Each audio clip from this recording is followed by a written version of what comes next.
And we are live. Good morning, good afternoon, good evening, everyone. We are up in here, up in here. Welcome back to Educator's House, where in today's conference, but, so excited to see Black Muse and Nazi up in this piece, but let me stick to the script.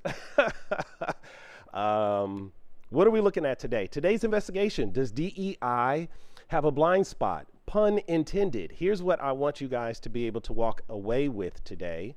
Let me put this up. I'm getting all my little teacher lingo up in here for you guys. So we have some SWBATs for those who are not in the field. That means what you should be able to walk away with after today's conference. I want you to be able to evaluate the effectiveness of the current educational structures as you've seen it, as it relates to our willingness to fulfill on the promise of the least restrictive environment for all American citizens.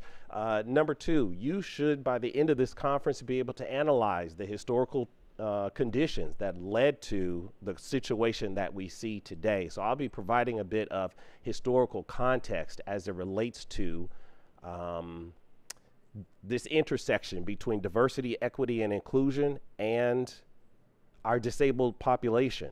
Number three, I want you to be able to synthesize the lived experience of our special guest, Tiffany Martin. I'll provide a more thorough introduction of her later, but I think she is an ideal case study for what the journey of a disabled student who has transitioned to the founder and CEO of her own organization. And so we're going to look at her as a case study and really get a chance to use her experience as a point of departure. And then we are going to finally identify some high quality and relevant resources. So to those who are in the listening lounge, and I'm going to send a round of invitations up, I would encourage you to drop some links to contribute and add to the quality and caliber of this conversation. So with that said, I'm going to bring up a shout out to everyone who's here. I'm going to bring up Nazi. I'm going to bring up Black Muse, my co-moderator, Carla. Carla is also going to join us. And for everyone else, Miss Feliciano, Bianca, and Ayo. I have a segment where I'll bring you guys up later. So if this is something of value and you appreciate the experience, then you're more than welcome to join us once we get to that segment. What I'll also do is send you guys who are in the live app a link in case you would prefer. Let me do this right quick. I'm going to copy this and paste. I promise I'm going to get this smoothed out soon. And paste. If you are, let's say, for example, in listen-only mode, you're driving, you're washing dishes, you're about to go to sleep, and you want this conference to seep into your subconscious via osmosis, then you may prefer the YouTube experience. It is a, what would I call it? A more interactive experience. You'll get the opportunity to see Tiffany Martin directly, as well as some of the additional content that I have. So if you are a visual learner or you appreciate this more engaging access, then you can slide on over to the YouTube Live where we're live streaming, which also makes it much easier for you to share in case you know somebody. For the early folks who are here, please, let's get our ping on. Let's share this link with others who may find today's experience of value. In terms of Educator's House, just to onboard those people who aren't familiar with what we're doing here, Educator's House, we're on a mission to model advanced professional development by centering the voices of frontline professionals through collaboration, innovation, and impact. We offer these live online professional grade weekly conferences almost every Sunday from 5 to 7 p.m. Eastern Standard Time. We do welcome special guests like Tiffany Martin, but we always center the voices of our community to get a broad range of perspectives on the topic of the day. If this mission resonates with you, won't you come join us live on Sundays, 5 to 7 p.m. Eastern. You can also catch us Monday, Wednesday, Friday for our morning show called Homeroom, where we unpack and lead up to these professional grade conferences. And for your information, we have been embarking on this multi-part series on diversity, equity, and inclusion. And so if you go to the YouTube channel, you'll be able to see the full playlist where we take the slow march to really understand on a very deep level what diversity, equity, and inclusion was meant to do, how it played out throughout history, and the promise of the future, especially in today's political climate. I'll put it that way, to put it gently. For our honored guests, let me briefly explain the rules of engagement to ensure that we have a safe, productive, and valuable environment here.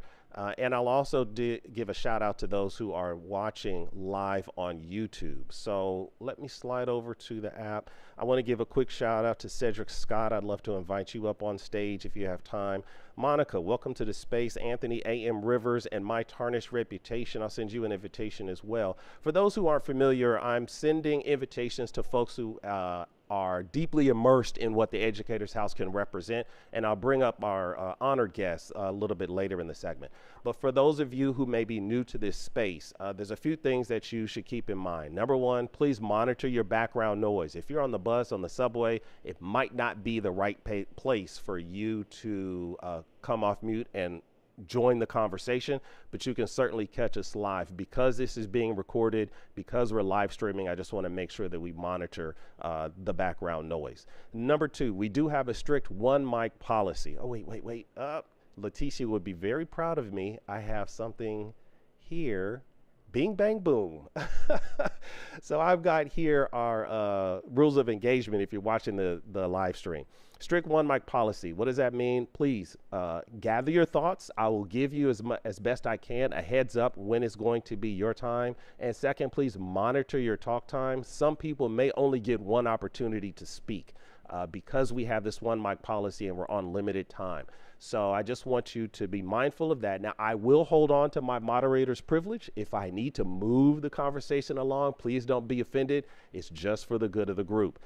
Number three, I prioritize full engagement. So we define engagement in three ways. That means participation, promotion, and contribution.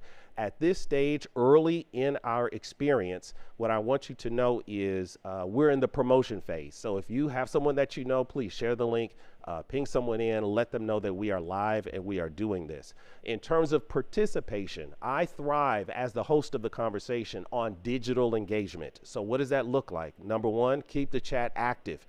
You're more than welcome to join in the chat, have your own side conversation. That's where you can drop those high quality links to improve the credibility of the content that we're delivering today. You can also participate by joining us up here on the stage and being part of the conversation. And then later, I will be dropping a ask. The call to action will be on the side of contribution. So if you check the link, I'm going to drop this link now. Let's see if I can refresh this. Copy and paste.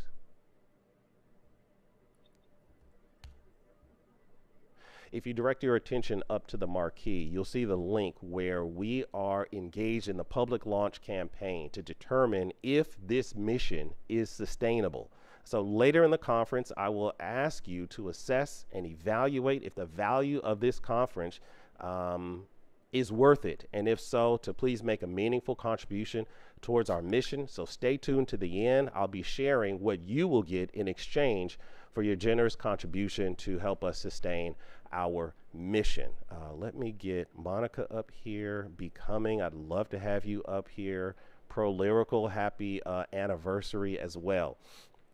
All right, guys, we are about to get right into it. And for those of you who don't know, what I am going to do is we have a structured segment here. So the first segment is going to be what's called first takes. And in first takes, let me update this. All right, very good. During first takes, we're going to engage our stage mates here. What they're going to do is give their first take to the title.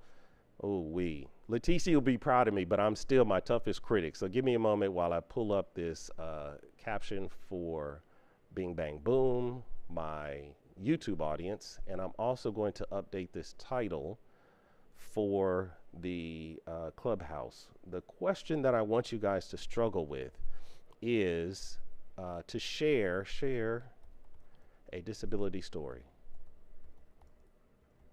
This segment is called First Takes. What I'm going to challenge those who are on the stage with me to do is to think about either your own lived experience, something you've seen, perhaps at the workplace, or something that you have heard about in terms of a disability story. We're challenging this idea that diversity, equity, and inclusion, in all of its critical theory grandeur, has a blind spot, and we want to look into that. So in my experience, and I've been in the classroom for 20 plus years, when you talk about what's going to happen in the special education department at any particular school throughout our nation, it's almost like a Forrest Gump box of chocolates. You really don't know what you're going to get.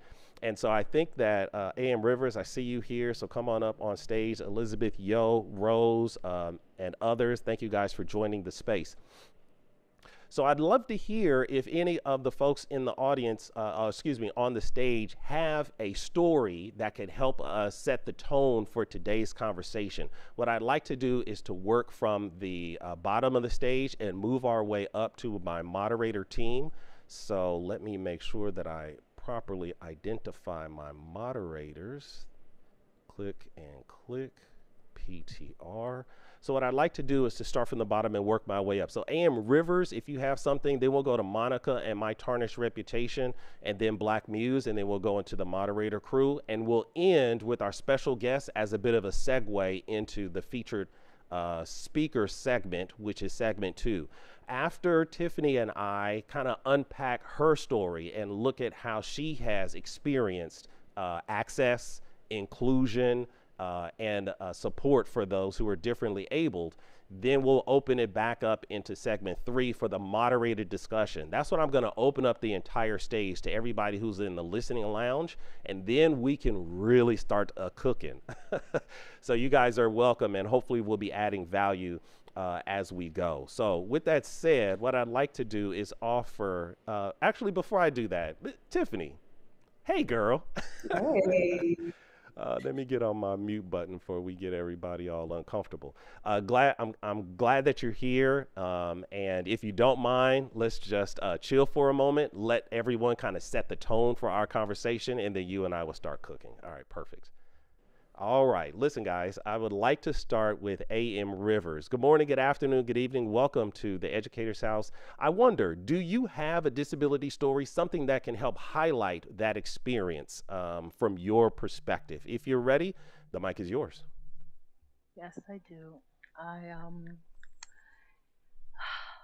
you know, it's very common in certain industries, but in my industry, it was career ending, and that is carpal tunnel in both of my hands. And unfortunately, when it hit me the first time, um, I realized that the narrow bandwidth of conversation that people engage in at the workplace is as long as there's a piece of paper that says you're fine, you go back to work. Mm, And that doesn't always equate with being healed, especially if you follow the protocol and do the surgeries and then go back to work and they've tripled your workload, um, which is the case of what happened to me. And so I had to adopt a holistic approach and recuse myself because if you're carrying a weapon, if you drop, like I was dropping the stapler. mhm. So, like if you're dropping the stapler, it's time to go. You go Because bludgeon when, somebody with a blunt object, huh? yo, Now they got workman's comp. I feel your pain, sister. and I took a picture of my hands, and I looked like, oh, mom, this looks like Jesus because it was both of them, Hmm. you know. So, man, I can laugh about it now, but it was a walk with Jesus, and it still is because I have permanent damage, and to this day, we live in a binary world where people don't understand that there's tissue damage, there's incision damage, there's breakdowns with age, there's stuff that happens to the body, and it's not like, reinflating a tire. That's a powerful share. I appreciate it. It really highlights how easy it is to overlook the lived experience of people, and also how people can be so dismissive and lack so much compassion because they had a stapler dropped on their foot. Now they want workman's comp, and you looking for a miracle. I feel your pain, sis. Thank you for that share. Let's make our way along the stage. I see Monica is here as well. So before I give the mic to Monica, what I'd like to do is direct your attention up to the top. As I said, I thrive on the engagement. So if you haven't done so, please greet the chat. Let us know who you are, where you're calling from. But at the top, you're going to see a poll over on the YouTube channel. And so it asked a critical question that I hope you will contribute in, which is in your experience, how well do schools or your workplace include people with disabilities in their efforts? And so you can drop that poll. And what I'd like to do after we finish, I'll share the results of that poll with you guys live so that we can get a real sense. So everybody who's here, you can click on that link. All right, Monica, thank you for joining us. I wonder, do you have a disability story that can add to this flavor that we're cooking up? The mic is yours.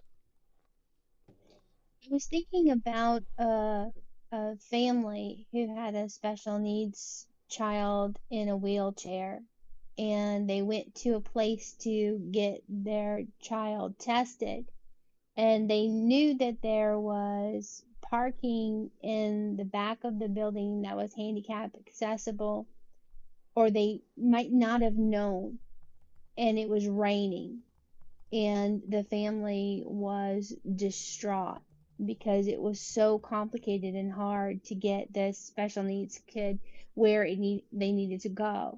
And I was just thinking that all could have been fixed with communication, Hmm. informing the parent of the ability and features and entrance a different way into the building that would have made the whole experience much more pleasant. So I wonder how much is a communication breakdown in the extra struggles on top of the suffering and struggles already existing.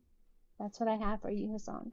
No, that's a great share. What we're looking at as we talk about it is, on the one hand, the issue of the ADA Act, and I'm going to talk about that. It was actually passed for the first time in 1990.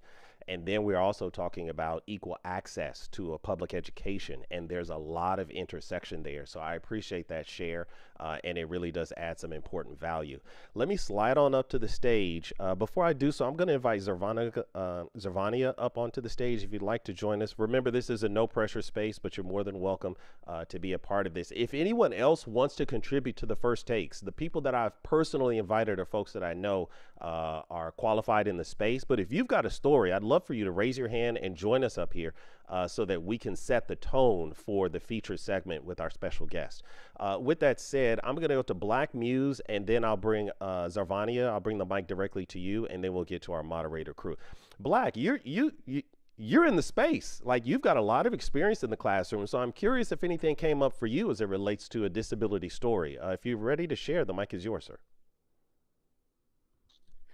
Yeah, I mean, for me, I think it was an overabundance of examples of stories. Most of them vicarious because I don't know that I personally have anything that could be considered a disability other than my poor eyesight. Um, I can see, but I have like the poorest eyesight possible. The 20/20 vision is perfect. I have like 22,000 or something like that. It's really bad. I think I'm legally blind, actually. Interesting. Um, I don't want to and get I've into had oppression Olympics, but I think our special guest might have you beat. But we'll get to that later. Go ahead, sir. in fairness, I'm not trying to go for the gold medal or Right, whatever, right. but I do think I think one of the things that I just kind of contemplating what example I would use is just because it seemed like at some point you were gesturing towards personal experiences, and so Hmm. I don't have many by comparison to I think others who would win in the oppression Olympics, quote unquote. But I guess one thing I can do is kind of relate my experiences to the experiences of some of my students. So growing up, it was pretty at an early age. I think around the second grade or first grade, it was pretty evident that my eyesight was poor and it was interfering with my ability to learn. because I just couldn't see as well as my counterparts. And then luckily there's different programs that enabled me to, get some glasses pretty cheap. And eventually that turned into contact lenses, which became really, really important for my sports life because I was out there blind playing basketball and stuff. And you'd be amazed how much better you could improve on your shot, on your jump shot if you could see the See the basket. basket. I know that's right. um, but I actually wanted to relate that experience to the experiences I've had in the classroom with some of my students. I'm really sensitive to students' abilities or lack thereof to be able to see when we're learning on the carpet. I teach elementary school now because of my experience. It sticks out to me because I remember vividly the struggle of like everybody else apparently can see what's on the board, but I can't read it. And I'm feeling kind of left behind and left out. Hmm. Um, and so when I see students, and the usual behaviors are squinting. That's like a dead giveaway. I notice when students are squinting. I'm like, hey, you want to come a little closer? Just kind of invite them, not make them do it. Just kind of invite them, make them feel comfortable about it. They're like, yeah, actually, that'd be a great idea, Mr. Muse. It's like, all right, and I can kind of help with that, and then I can also kind of direct our nurse's attention. Hmm. She oversees the program that where we test students' hearing and seeing, so we can get them glasses if they need it. So I'm like really keenly aware of that, and like because that the poor vision isn't as what egregious an example, I guess, as a disability.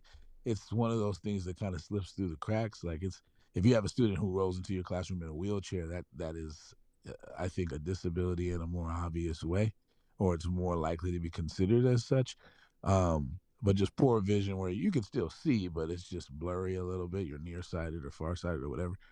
Like that doesn't seem to me to have the same status. And Hmm. I've always kind of wondered about that. I don't even feel comfortable considering myself among those who have a disability because it seems to be way less egregious than being all out blind or any number of other things. So I kind of wanted to throw that out there because I thought it's interesting because there's still certain principles when it comes to the care and concern we have for the differently abled, I like to call them, Hmm. that would apply to people with just basic poor vision.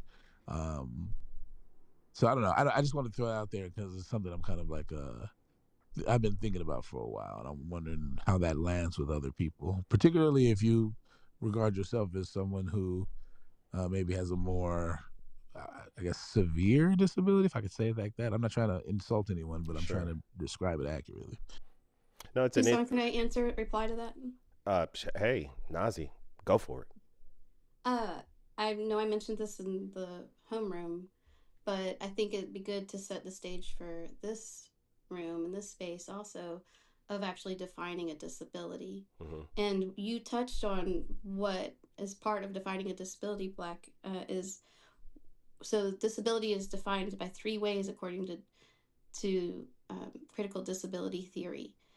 So everybody has impairments, and what you perceive as your poor eyesight you might accept it as an impairment, but not everybody has a disability, and disabilities are societal constructs just as races. So the three things that define a disability, number one is the severity of the impairment. Again, not a disability but impairment. The severity of the impairment. Number two, the barriers that society creates, sometimes unnecessarily or sometimes to manage resources, but nevertheless, the barriers that society creates. And then number three is the person's identity with that disability. So I have a friend who grew up struggling to read. I also grew up struggling to read.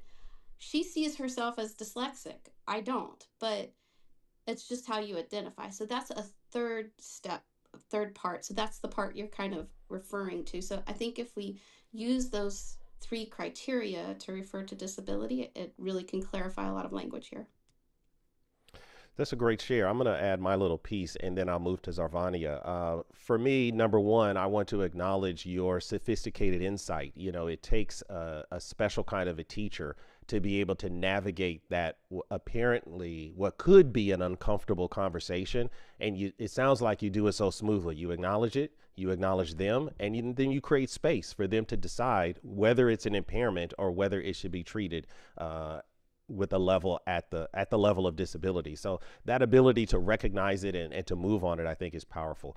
The other thing that I was triggered by was the level of advocacy, and I think whether you identify it as the universal you, not you personally Black, identify it as an impairment or a disability. One of the things that I want to promote out of this conference is the power to advocate, because and I'll talk about some of the court cases, we've got a legal obligation to ensure that all American citizens have equal access and equal protection under the law.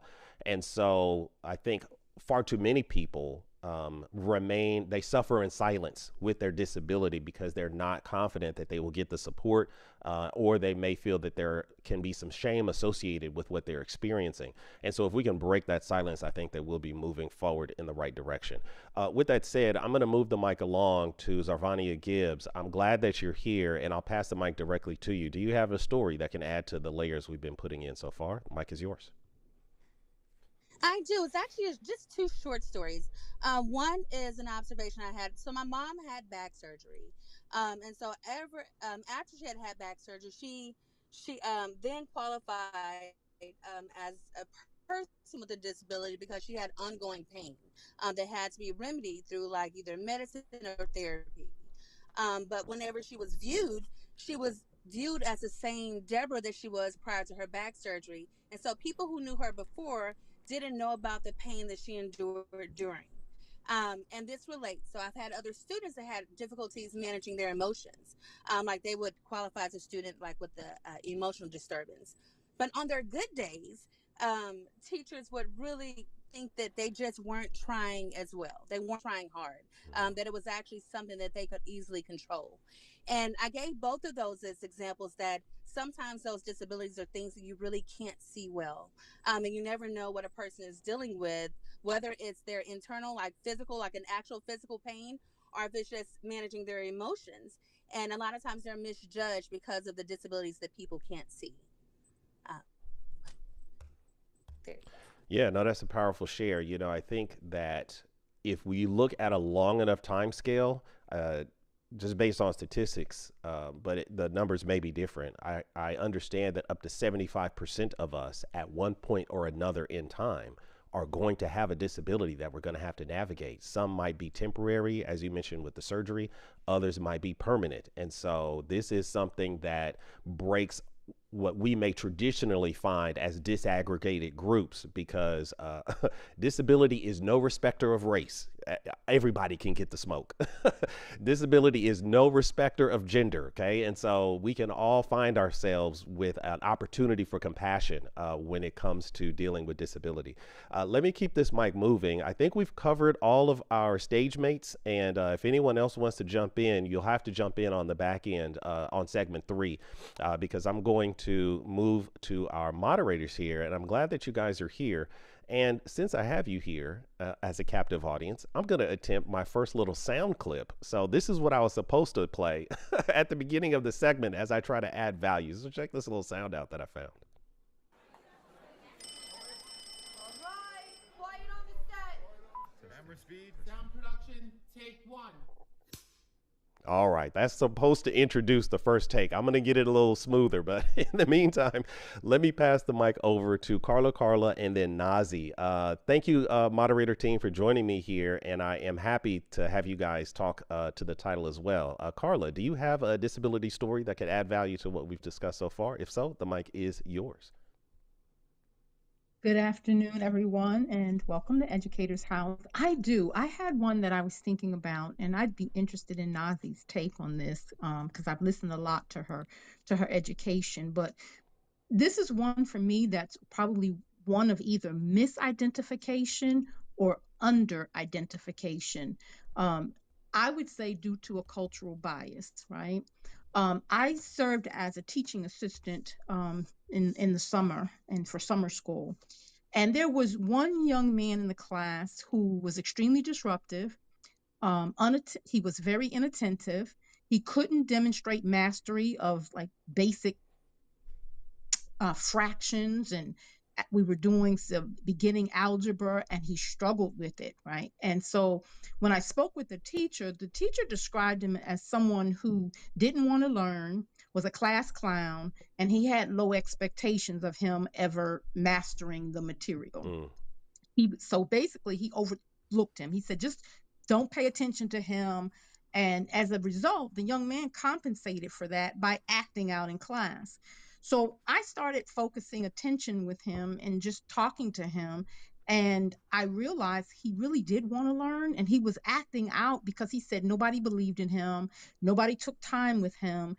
And he just really couldn't get it. He just didn't understand how to do the fractions.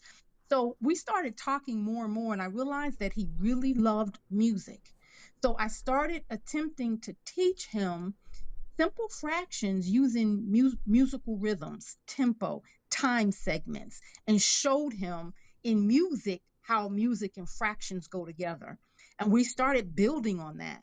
And not only did his attention and focus improve, he began to demonstrate mastery of the subject matter material. And one day, toward the end of, almost before the end of the school session, he came to me at the end of the summer and he said, "Thank you. I never thought I could do this because no one has ever believed in me. I didn't know how to learn it." And so as I sat here and I think about the things I've heard Nazi say, was it a disability or was it just his brain processing differently? I'm not in that field, so I can't judge that. But I did see that this inability persisted over time. It did affect his ability to function, and it was addressed by special accommodations. So I wonder if people don't get lost in the system because of learning disabilities that are not very visible. We see the visible things, but the things that are not very visible, do they sometimes get overlooked or misdiagnosed? That's a powerful question. Nazi, I'd love for you, if you're available, to respond to that. And while you have the mic, go ahead and share a disability story that you might find relevant. Mic is yours. I'll just answer, Carla. I got too many disability stories to be here all day. Right. Appreciate that. So, Carla, you didn't think about what's wrong. You thought about what's strong. It's not from my words. These are the words of a researcher named Byron McClure and Dr. Reed. So these two have written a book called Hacking Deficit Thinking. And there is a whole field of study on deficit thinking.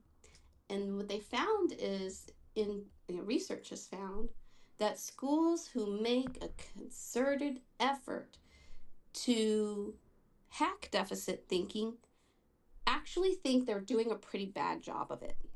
But schools who brag that they are great at hacking deficit thinking are actually doing pretty terrible at it. So hacking deficit thinking takes a big commitment to always find how you can bring out a child's resilience. So resilience theory is another theory.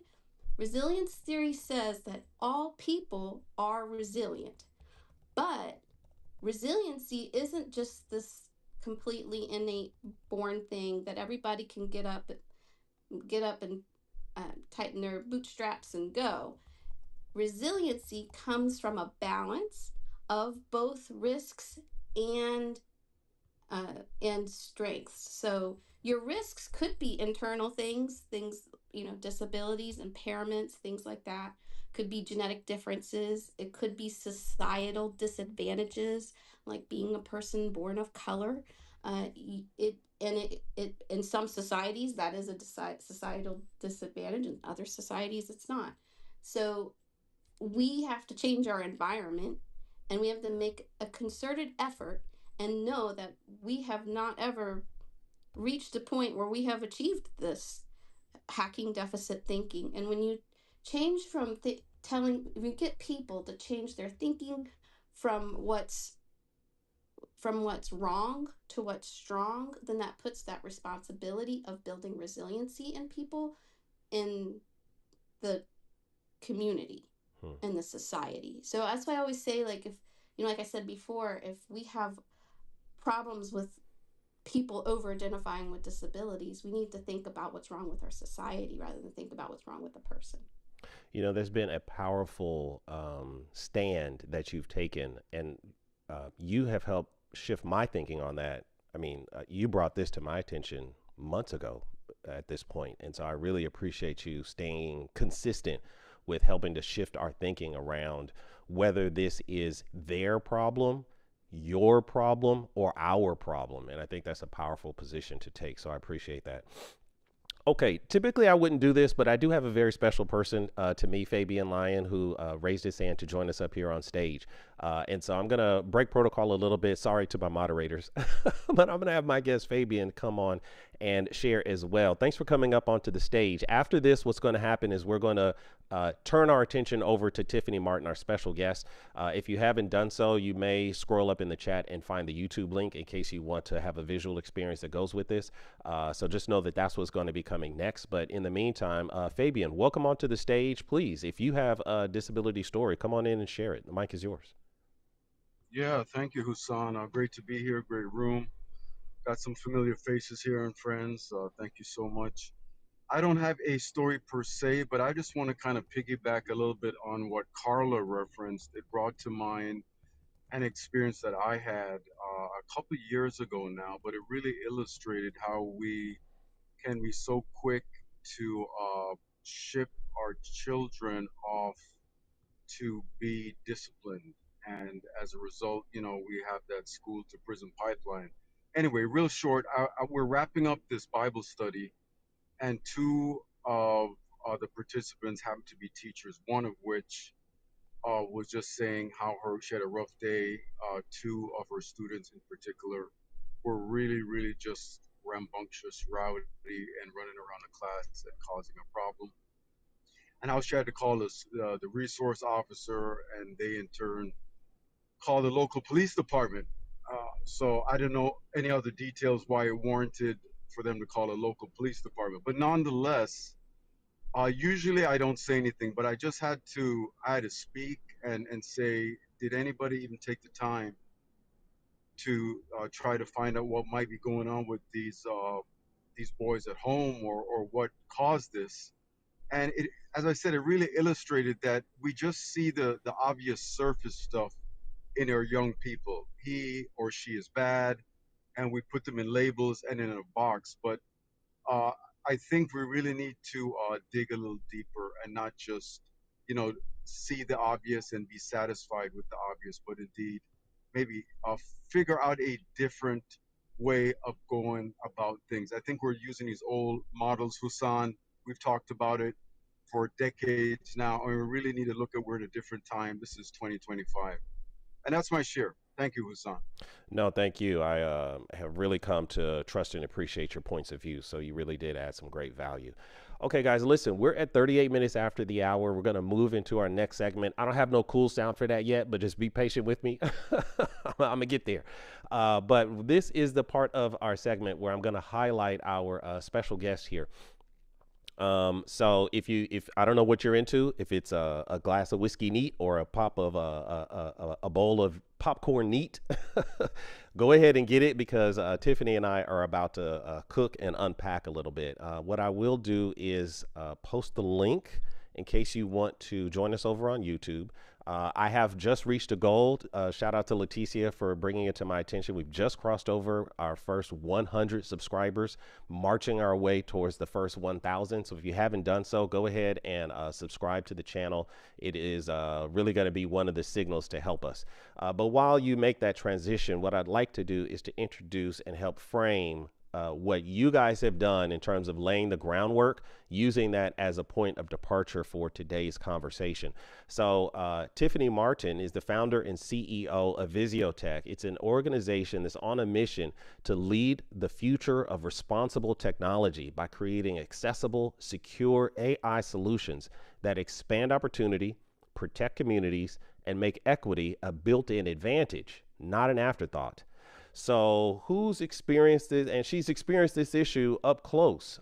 So what I'd like to do is to also acknowledge that, let's see, what did I miss here? She's the co-host of the Blind Spot podcast. In fact, that's what inspired me to invite her over to the show, because she had a podcast entitled Phillips Head because somebody was getting screwed. Okay. You definitely want to check it out. Her and her co-hosts are a fantastic team, and they have explored a variety of issues that I think are relevant to this topic. She's also earned her MBA with a concentration in cybersecurity. She has been identified by Black Enterprise as the 40 under 40. Oh, you young girl. Dallas Business Journal also identified her as 40 under 40. The governor of Texas awarded her with an Entrepreneur of the Year. Black Eye Think Tank acknowledged her as the Innovator of the Year, and Women in AI identified her as an emerging leader. In other words, she comes very credible. And so I'm very excited to have you on to our experience today. Good morning, Tiffany. If you're ready, the mic is yours. Thank you. I'm truly excited. I love just the conversation because I believe learning comes from conversation. And just a call back to Black Muse, I think that was the name. The one key thing that I got from that was empathy, in which we need right now. And so, yeah, just overall, I'm excited. So. Fantastic. Well, let's do this. Let's get right into it. Like I said, I think that you serve as a really ideal case study for this journal of your journey as we try to unpack what that looks like. So maybe at the risk of being offensive, maybe we could start at the obvious.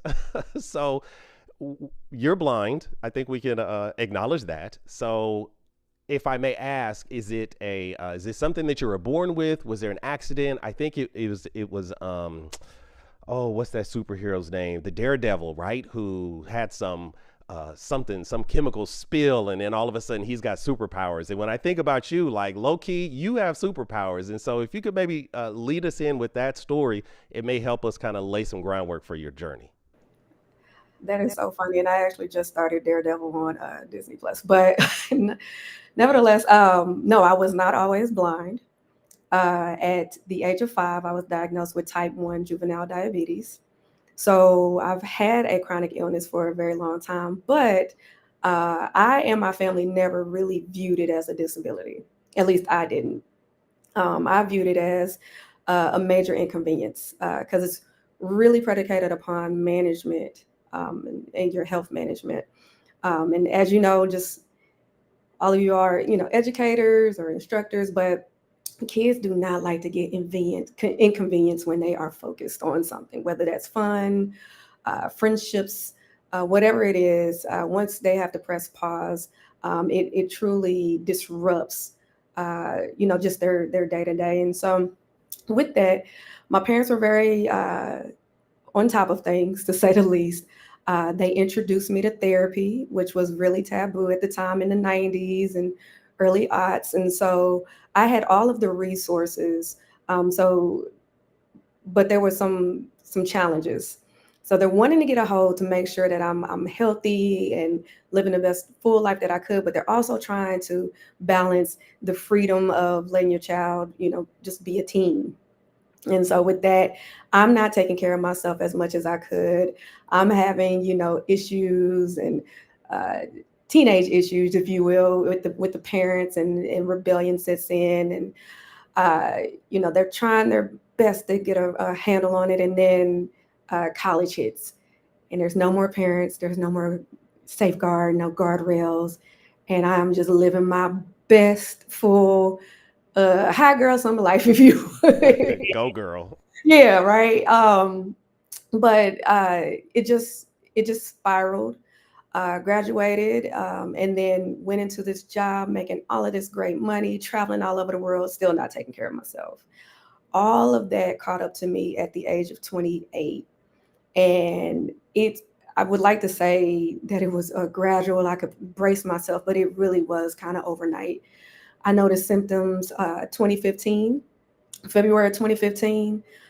And without getting into the whole other side, my significant other, my husband. That's a whole love story that you can go on another podcast to go watch. But it was during the time our first date that I realized there were some symptoms. And fast forward, I let him go because I didn't know what was going on with my body, and I didn't want to get into a relationship and something be wrong. And then September hit. I wake up one morning and the entire left side of my eye is just red, like a filter just came upon it. And went to the doctor, realized, boom, we're experiencing diabetic retinopathy. And what that is essentially the wear and tear of juvenile diabetes happening to a point where my retinas start to detach. It went from one eye, then it went to the other. I had 4 surgeries on one eye, 4 surgeries on the other. All the while, I am now, my body's starting to deteriorate and I'm having kidney disease. Kidney function is lowering. So by the time I lost my sight completely, April of 2016, I ended up on peritoneal dialysis. And that's dialysis 9 hours every single night, not missing at all, and connected to a cycler. And so I am imprisoned in my room at my parents' house. I had to give up my apartment downtown, my beautiful red Dodge Challenger, my fast paced life, and everything just screeched to a halt. So, long story short, diabetic retinopathy is how I ended up blind at 28 and having to readjust, figure out what life looked like with everything going in the dark. So let's do this. Let's march back in time a little bit. A compelling story, by the way, and I think there's certain milestones that we can pivot around. So it the journey started around 5 years old. So really that's before you got into school. So I'm curious about your experience, acknowledging that you may not represent the entirety of what a disabled experience could look like, but just if we can hone in on your case study as you march through, let's call it the K through 12 journey. I don't know, whatever highlights may come up for you that seem relevant. What experience did you have with the school as it related to your feeling included, right? That inclusion issue of DEI, and in terms of the school providing reasonable access so that you could have the least restrictive environment to your learning. What kind of highlights come up for you from your educational experience during those young ages? And see, and that's the thing in itself. Like I said before, I did not feel like I had a disability because with it being a chronic illness, it came off as an inconvenience. And when I say that, it's, I'm in the middle of class, my blood sugar is dropping. I got to go leave class, go to the nurse, check my blood sugar, get a snack, come back, and just keep going. It never really impacted my grades. If anything, my parents, and I just had this conversation with my father, he said, when you were in school, you either got A's or you got F's. You were never a B, C, D student or anything of that nature. Either you was interested or you weren't. And he said, and in times, and I know this to be, at times I would, kind of, because I'm uninterested in the course, I would fake like my blood sugar was low so I could leave. And there was a disengage. You were smooth with it. Well, yeah, like, oh, blood sugar low, I need to go to the nurse, and I'm out. And then the topics that I were interested in, I got, straight A's. And so, and then I was also active. I played every sport. And so even then there was just management of it, but it was more so keeping my coaches informed, keeping my teachers informed. There was only one other student that had juvenile diabetes, and we bonded. We understood what was going on, but we lived different lives. He was a white boy. I was a black girl. We were in public school, and our interactions with it just differed. So we would share, our experiences.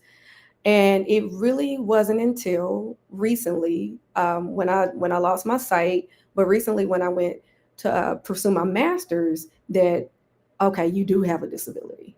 When it pertains to the education system. And so it's hard for me now because I instruct seventh and ninth graders at STEM camps over the summer, because I can't pull from my history as a seventh or ninth grader in those experiences. But I do have the empathy of just being a student, as an older student, but not a younger one. So I'm a little bit more sensitive. I try to be attentive to everyone. And if there's issues, I try to use those as focal points, not to alienate them or whatnot, but it feeds into just my life mantra and how I built my business and how I go about life with the curb cut effect. And what that is everyone uses the sidewalk, everyone. But there's a divot at the corner of those sidewalks. Those are for people with that use wheelchairs, but everybody uses it. If you have a child in a stroller, if you using luggage, if you have a dolly with boxes on it or whatnot, everybody utilizes this divot in this sidewalk, not knowing that its intended purpose was for something with somebody with a disability. But that's how everything should be. Accessibility is helping a marginalized group, a specific group, but it benefits everybody. And so I try to instruct like that. I try to run my business. We use it as a business strategy. We try to, evangelize about that with our clients and so forth. But that's ultimately, what I try to show is if we are helping one group, one population, we're helping all. And that's how I view disabilities. It's an interesting point that you bring up, and I want to pivot into, as you mentioned, you've founded a business, and so I want to kind of pivot into that, and then later I want to talk about this issue of intersectionality. It's a weird little space, but maybe we can tap into that as well. But before I do that, just acknowledging everyone in the room. We're 51 minutes after the hour. We're about halfway through our highlight with Tiffany Martin here. So shout out to Jeff, Karma, and Janetta Johnson. Hooper, thank you guys for joining. I see you guys have pink tickets. I want to say, unlike most people, you don't have to turn your pink ticket in now. Come on in, relax, kick your shoes off. And if we add something of value to your experience, then later in our conference today, I'll make that call to action, and then you can turn your pink ticket in if it's been a good use of your time. Shout out to everyone else who just joined us. Bill, Yamama, I love that. Tahira, Carmelita, Fairs, Miss Feliciano, Dr. O is in the building. Shannon, Bianca, Rose, Mimi Taylor, glad to see you, my dear. Hope. And Anthony Enforcer. After we finish this segment, then we're going to invite everyone up. And if you want to participate in our moderated popcorn style discussion, then I think it would be your time. So expect some invites to come on down in just a bit. When I think about the history, and I've done just my fair share of research, I'm not going to share the entire bit of research that I have done, but let me say, go to the YouTube channel. We have a offer called Homeroom, and in Homeroom, I have done my series deep dives on this history. But I'll just do a few highlights. Please keep this in mind from a national perspective. Before 1970, and I'd be willing to bet that many of us were born somewhere in the 70s. Maybe some of you young kids are closer to the 80s. But before the 1970s, you guys, there was a serious segregation attitude when it came to people with disabilities, and from the Educators House perspective, students with disabilities. And so they were very typically excluded from the public education system. They were often expelled, suspended at very high rates, refused services. And so what triggers me is when I see what's going on with Donald Trump and his push to dare I say, privatize education or create a voucher system that will push people more into private education.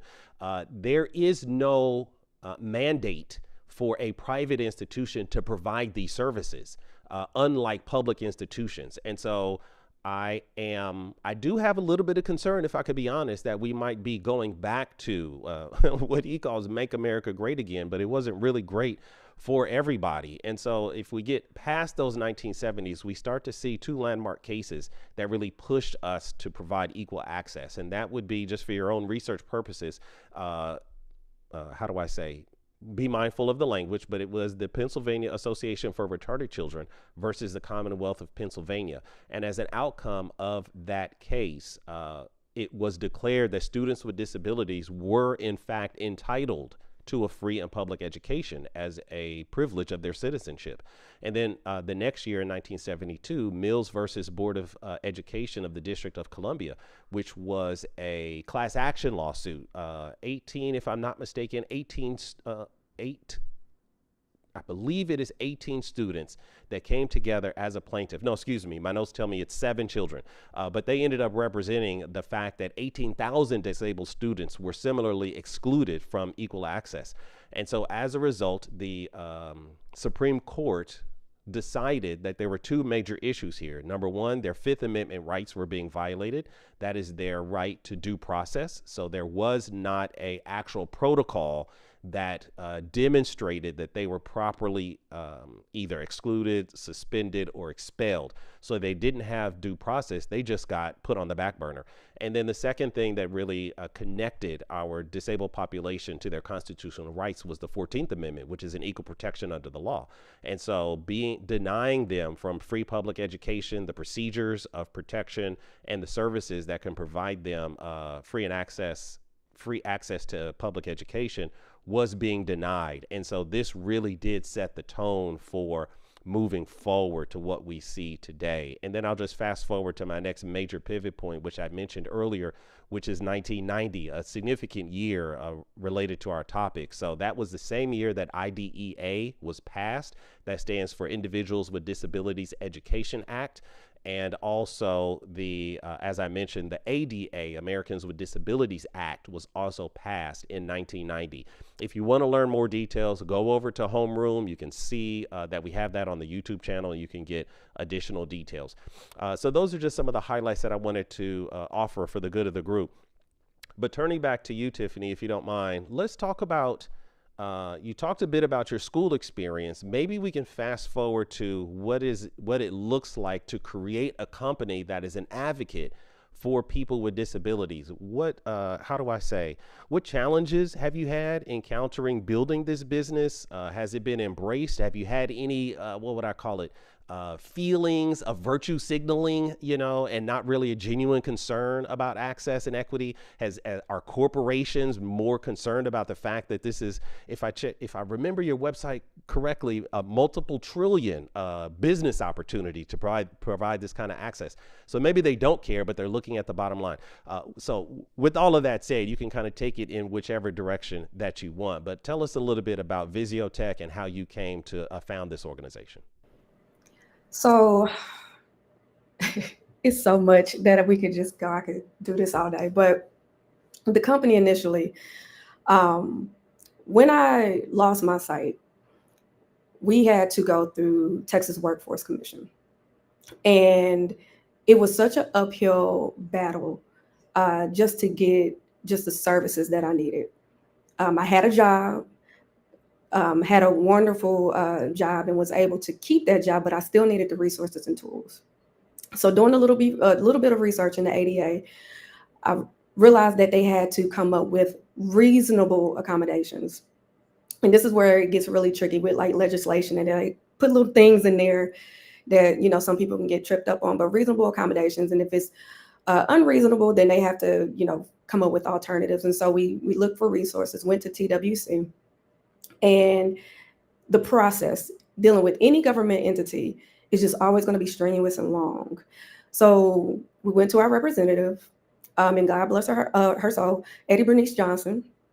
And it was through her office that I was able to kind of get pushed, to get that access to those resources. Well, as soon as I was able to get my vocational trainer, my computer literacy trainer, I absorbed it immediately. I think what my trainer said, I was the fastest learner that he had, and was able to do my job and move forward. Fast forward, by this time I'm married, and real quick, we got married in January. At that time, I ended up getting a kidney a couple years earlier. But we're married in January. I ended up sick in the hospital, and we thought we were pregnant. We weren't. I was experiencing kidney rejection. So I was spending a lot of time in the hospital. And it was there that I said, and if I can't leave a legacy the way that I intended it to be, I'm going to leave a legacy to help people. If I can't have a child, not that I was going to force that child to, go help people, but I'm going to leave something behind to make the world better. Because at this time, I'm facing what we think, is the end. So I'm in my hospital bed and I'm creating this company and intended for it to be an accessible technologies company. But as we started hitting like 2021, middle of the pandemic and everything, and I'm realizing there's a disconnect. People are getting more and more entrenched into like video conferencing and so forth, and we're getting more opportunities within the disability community to get involved into the workforce and the labor force and so forth. Then generative AI starts, popping up way more. Not that AI is new; it's far from new. Starting in 1956, the idea of it, but this is something. This is an assistive tool. We need to lean into this, and so changed the company and rebranded at the end of 2023, and that's where accessibility from a business strategy came into mind. That's where the curb cut effect I mentioned earlier. And so what we were seeing is most companies were thinking of it as a nice to have, but legally, under not only the ADA of 1990, but the Rehabilitation Act of 1973, for both Section 508 and Section 504, which leans more into education, that they were needing, this is by law, and they were seeing an increase of lawsuits because websites were inaccessible. And so where we are today, we brought in cybersecurity recently because you need AI governance, you need IT governance, you need data governance. Because if you look at data as the artifacts of the human experience, our human experience in America looks a little different. We have to deal with issues with ethnicity and gender and all of these biases. Not that we're the only one, but it's a little bit more concentrated with just how our nation was built and where we are today. So we wanted to come in and show that, yes, it is a nice to have. But yes, you got to do this because the law says it. And yes, it makes for good business because the purple dollar handled by the market with people with disabilities is a $13 trillion market. It just makes good sense. So that's just, my soapbox about, Visiotech and so forth. But yeah, it does not make sense why we do not cater to everyone when it makes good business. Like, why would you limit yourself as a business? Or even better yet, why would you limit yourself as a government? It makes for good laws and policies and regulation in a society when there's bipartisanship, when there's different sides of the aisle coming together and strengthening. I look at it like this. If one side is a plank of wood and the other side is a plank of wood, if we are both coming together, we might have opposing views, but when they come together, it stands upright. That's how society should just be. Our differences should be unified in a way that upholds us. And what's interesting about that is, hold on, let me just moderate this a little bit. All right, got it. Couple things come up. So for the good of the group, we're about to transition. I have sent you down an invitation. If you want to come up and join this conversation, we're going to go more moderated popcorn style. So for those of you who are on stage with me, it could look like Q&A if there's a pressing question, but I'm interested in using what she's experienced as a point of departure so that we can move the mic around and move the conversation forward. Number one thing that came up for me based on that last share, it does kind of loop back to what we heard from Black Muse. It does make good sense and it does work for all of the above, but it is also a legal obligation. And so I appreciate you really stamping that learning. The other thing that I would like to do at this time as we move into the segment is to deliver on the promise that I spoke about a bit earlier. If you've made it this far and you've been hanging out with us for a while now, I want to direct your attention up to the top or into the chat because, dun, dun, dun, I need your help. I feel comfortable since we're all here at this point and you guys haven't left to deliver on my promise from the beginning of the show, which is about this public launch campaign that I'm on. My intention here is to demonstrate the potential to large investors that this concept of advanced professional development can scale. But in order to do that, I've got to have a number of supporters and an amount raised by our community before one particular major investor that I'm looking at is going to be ready to get involved. And so this is the call to action. Trust me, this is not for everybody. But I do believe that there is somebody in this room who can see the value of what's happening today and the potential of better production and rapid exposure for what this could be in the future. You guys have already demonstrated 2 out of the 3 ways that we define support. Number 1, promotion. Some of you have already shared and pinged people in. Number 2, participation. As you can see, the chat is full and we have sort of engaged up on stage through conversation. And now number 3 is about contribution. And so if you are so compelled and happy to support this mission, then please click on the link and make your generous contribution so that I can demonstrate where we can go with this. Okay, so I'll leave it up for a while as we transition to the audience. So with that being said, what I'd like to do, I see Monica's mic is unmuted. I'm not sure if that's intentional or by accident, but I can come to you second. I'd like to first give the opportunity to Dr. Coleman. I know you just got here, and I'm not sure if you have picked up what we've been putting down, but the initial question that we asked to the title was if you have a disability story to share, that might be a good segue, or if something specific came up for you. I'd love, Dr. Coleman, for you to introduce yourself and perhaps add your response. If you're available, the mic is yours. Good evening, everybody. My name is Dr. Renette Coleman. My background is as a special ed teacher, as well as I have worked in the administration spaces, as well on school level, as well as the district level in curriculum and instruction. And my doctorate is in education leadership, curriculum and instruction. And I did my dissertation on new teacher induction. So I am happy to be here. I have many stories, but I am very curious and very interested to hear what is going on in the space. And since I just arrived, I'm going to give way to those who were speaking, and I'm just going to absorb. And if I have something more to add, I would be happy to contribute how I can. Sure, I appreciate it. Clearly, you're highly qualified. So as my stage mates, Tiffany and myself, get to cooking, I think you have a little bit of seasoning that you can add to our sauce. For the good of the group, let me do a bit of a reset and then we can open up the mic. So if anybody does have a response, I'm just going to open up the mic loosely and let anyone contribute after this brief reset. So good morning, good afternoon, good evening. I see who we have on the stage and who we have in the listening lounge. Lotus OS, welcome and thanks for joining us. Real Talk Tiff is in the building. Let me get my sound things. So for now, you get my funky voice and others. I see you guys are all here, and so I appreciate it. This is Educators House. We're finalizing our deep dive journey on diversity, equity, and inclusion by asking the most critical question, I think, of all, which is, does DEI have a blind spot?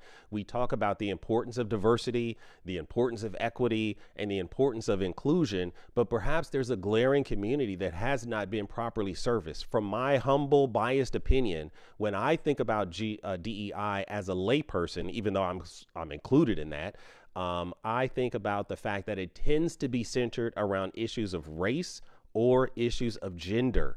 But what I don't hear is enough DEI advocates actually centering the voice of what some would consider our most vulnerable population, those who are differently abled, as Black Muse put it, or disabled, as some may define it. And so that's why I'm here, to center this population and really talk about how does disability fit in the DEI. So there have been some additional letters added to this alphabet soup called DEI. So there could be a J for justice. There could be an A for accessibility. There could be a B for belonging. It just kind of depends on where you want to continue the journey beyond what we see in the Nike commercials, and actually get down to providing some meaningful access to people as has been described so far.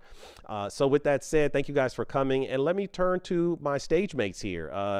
Everyone, I'm just going to roll this mic and see if anyone has something to add to kind of spark the conversation. If not, of course, I do have some questions as we go. So if there's anyone who's interested in setting off this, being first on the dance floor, you're more than welcome to join in. I'll close my mic and see if anyone wants to come up and take this. A statement. Open up to A statement. Say it one more I time. want to bring something up. So I'm not sure if everybody knows the stats out there, but overall, 1 in 4 Americans have a disability. It's about approximately 26%. That last time I read off of the World Health Organization, and 1 in 5 globally. One thing that we say in the disability community is if you don't have a disability, just wait. That doesn't. We're not saying that as like you're going to get yours, but as we age and our body just naturally starts to deteriorate or whatnot, whether that's sight or hearing or mobility or so forth, it's a callback to the accessibility of making sure that we take care of this population. It is the largest majority. It's a majority group. I know they like to call us minority, but it's the largest population in the world. And so I just want to frame that out there before we, do a deep dive into it, and keeping that in mind, whether it's temporary, like you mentioned earlier, as far as like a broken arm or leg, whether it's permanent, like I might be experiencing with, blindness, and I don't have any light, or object perception is pure black, or circumstantial, which many people, fail to consider, whether, if you're pregnant, that's by circumstance for 9 months, you're unable to do certain things within that time span. But just wanted to put that in perspective. So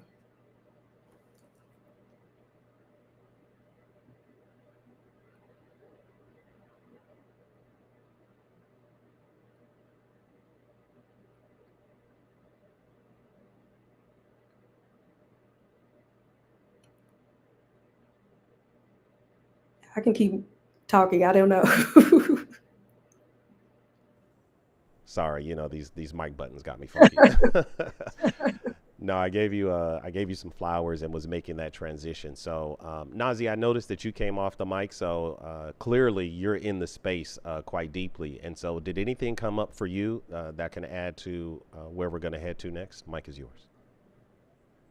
Well, what I'm researching now for a presentation is evidence-based practices, and I'm learning to look at disabilities when it comes to addressing disability. So the history, you talked about the history of disability, but you didn't, but maybe didn't go far enough to where we could be going. Like, what's the future for disabilities? Let's go there. And yeah, so what the past was labeling, categorizing, classifying, segregating, treating, and then maybe reintegrating into society. Maybe. That we found is more of that deficit thinking type of approach, and it's actually an approach that comes from eugenics. So we don't want to perpetuate that approach any longer. And the new way of looking at disabilities is from a taking off for people like Zervonia and me, and maybe Dr. Coleman, who does evaluations of children to determine disabilities, is taking off this sort of psychologist hat or this psychometrist hat, where we label and classify and categorize and separate, into another type of hat, which is an epidemiologist hat.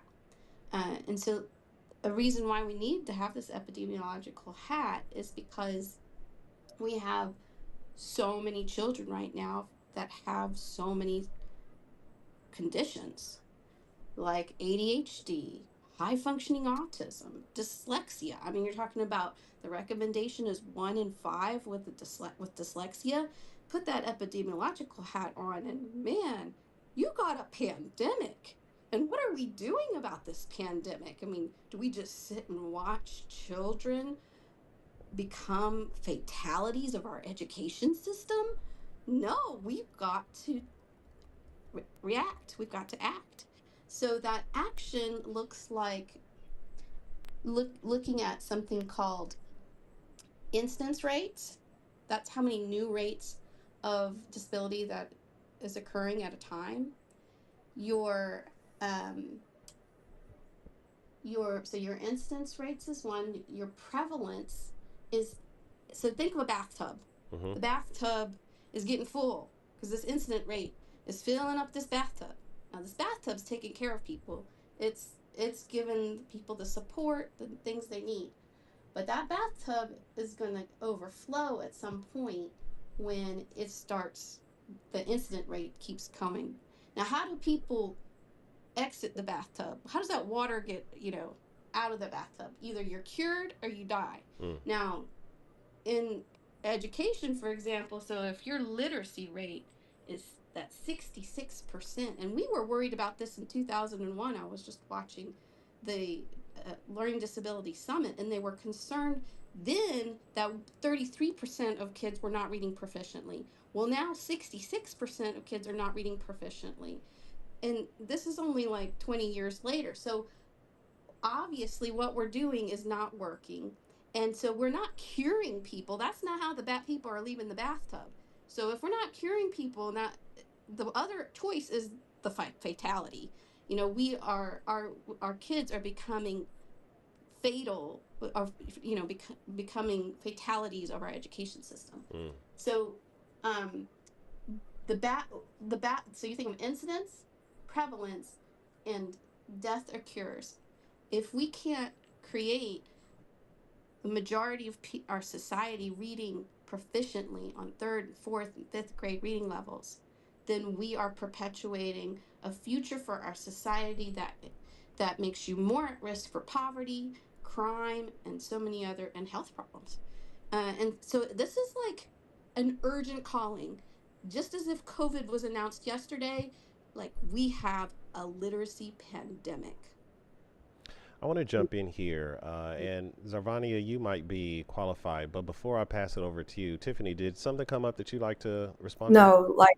No, like everything that she mentioned, we didn't get to the part of my master's program, which, as you mentioned, is a case study. And I used it as a case study, and I told Baylor that it was going to be a case study.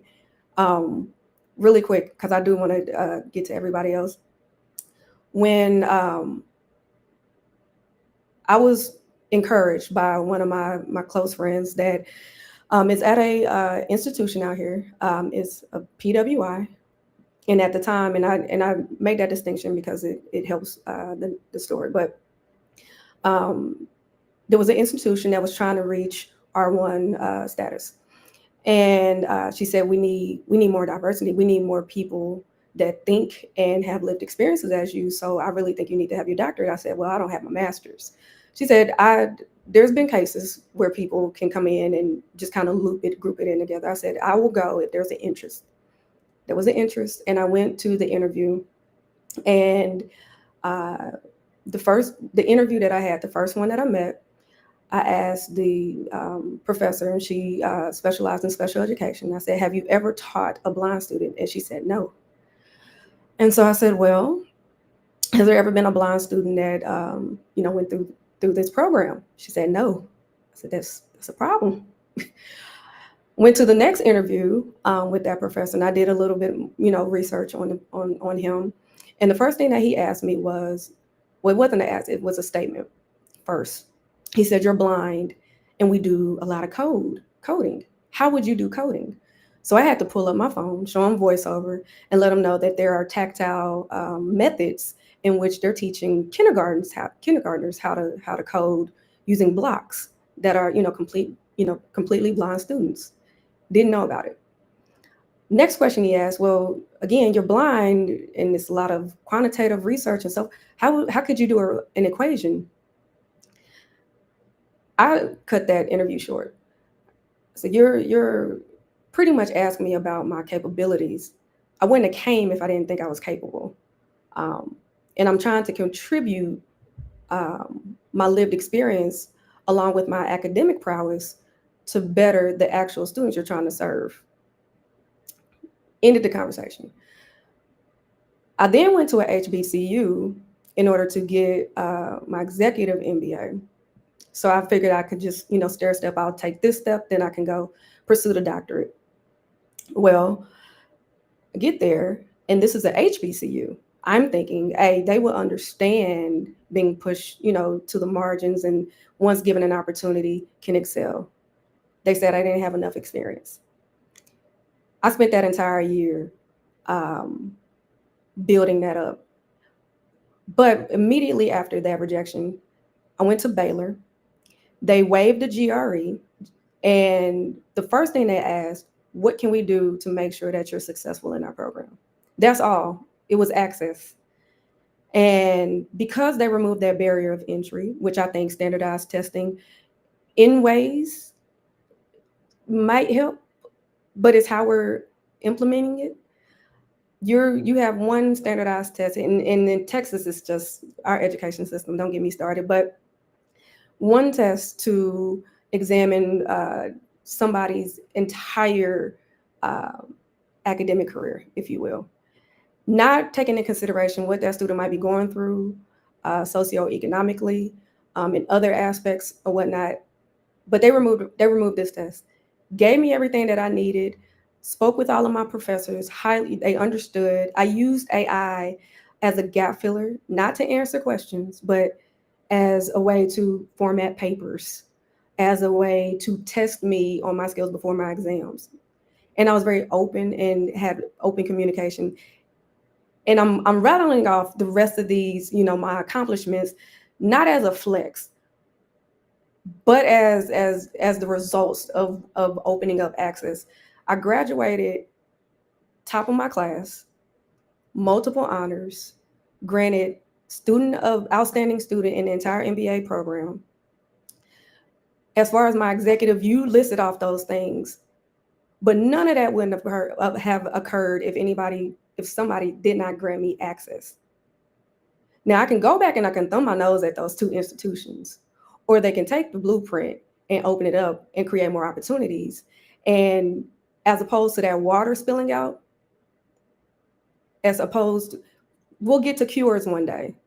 We don't need to go in the opposite direction of fatalities, but we could possibly broaden that bathtub with access, and then creating programs that are accepting, like the ones that I was were able to access, and resolving those issues in that way, which I believe works because it worked with me. So that's just my 2 cents on that, and my journey in the education system. And yes, it was a private institution that I had to go. Baylor is private. Is that I don't want to use that for just the overall, because I would push more kids because they just don't.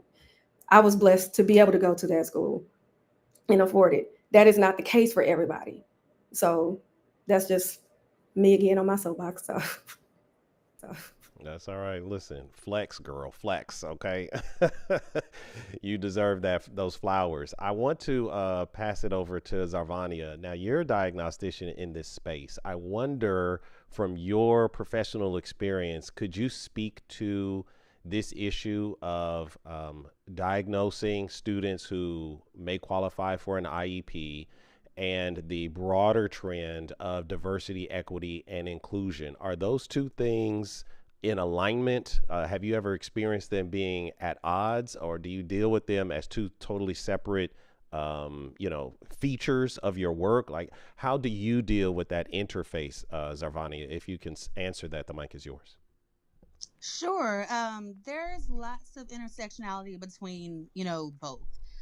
In the education space, whenever we're looking to see whether or not a student qualifies as having a learning disability or intellectual disability, or any of the categories is kind of recognized under the Disabilities Education Act, like within the school realm, because there are only so many. We're not there to do outside diagnosis, so there is no in school. Like there's no schizophrenia. There's no you might have a student with an emotional disturbance with like the help of a school psychologist. So like there are only certain I want to say, because you don't want to say labels. There are only certain um, disability categories that we actually recognize. But what I can say is that on too many occasions, and depending on upon your school setting, and I could say perhaps you're in a predominantly white district or a predominantly black district or a district that has like a high population of Title I, you know, with students that qualify for like free or reduced lunch. Your population makes a difference. And I say that because I've worked in school districts where we had a high population of non minority students in the school. And but what was overrepresented in special education were our minority students. We only had a handful of them to begin with, you know. And so whenever I think of that, I think of how students were being overqualified for special education. I wasn't in the role as a diagnostician at the time. I was in the role of a teacher. But I thought it was very odd that my class was filled with all of the black and Hispanic kids, and we didn't hardly have any black or Hispanic kids at the school. Mm. And I thought that that was pretty interesting. I think that's what also moved me to want to learn a little bit more about special education and learn a little bit more on how I can help to become a solution, not just for the students who kind of resembled me, but just for the students who truly needed those services. And I hope I'm not going too off, but that's kind of like what came to mind for me. Um, but as far as like the diversity, equity, and inclusion part, there is whenever I think about our schools, I do believe that a lot of times students are referred for special education because of a lack of knowledge for our general education teachers. I think that a lot of our general education teachers have really great core content knowledge, but they have very poor knowledge on special education, very poor knowledge on disabilities. And so, because of that, and because they aren't seeking or researching on their own, they're judging students based on a very, very limited knowledge of what that student could and cannot do. And so that right there just throws in a whole nother aspect of how our students are treated. That's whether it's a learning disability or that's whether it's a physical disability such as blindness or deaf hard of hearing um, or honestly any of the other ones. We have teachers, and in the higher ed side, we have professors that aren't equipped or aren't as open to working with students that have some learning differences. I wish that there were more success stories of like Baylor offering the accessibility options or even being open to it. It's not that they came with all the answers, but they were willing to learn. And if that were the case in so many other settings, we could help so many more people. You know, it's a powerful share, and I think it highlights that critical question that Baylor asked: What can we do to support your journey? And I think that is as Nazi brought up, it's just a slight difference in perspective, but a major difference in terms of impact, outcome, and access. Carla, I want to go to you because you brought this up earlier. Whether regular education teachers are misinterpreting a behavior issue for an actual learning disability. So I wonder what came up for you. If you're available, the mic is yours. Yes, thank you. As I was listening to everyone, I think what came up for me, and this is more in a general context, so here it's coming from the heart. What I heard was, why does different always have to be considered disabled? Hmm. Right? And what do I mean by that? My cousin had dyslexia, but she wouldn't accept it because she didn't want to be labeled. She needed accommodations, but she didn't want to be considered different, broken, put in a special class. And so she had tutors who helped her. And there was one in particular that helped her understand what her brain was doing and how to manage it. And he taught her that she could do things that most people couldn't do. So he turned it around. And it was their little joke that she was special, she was gifted. But as a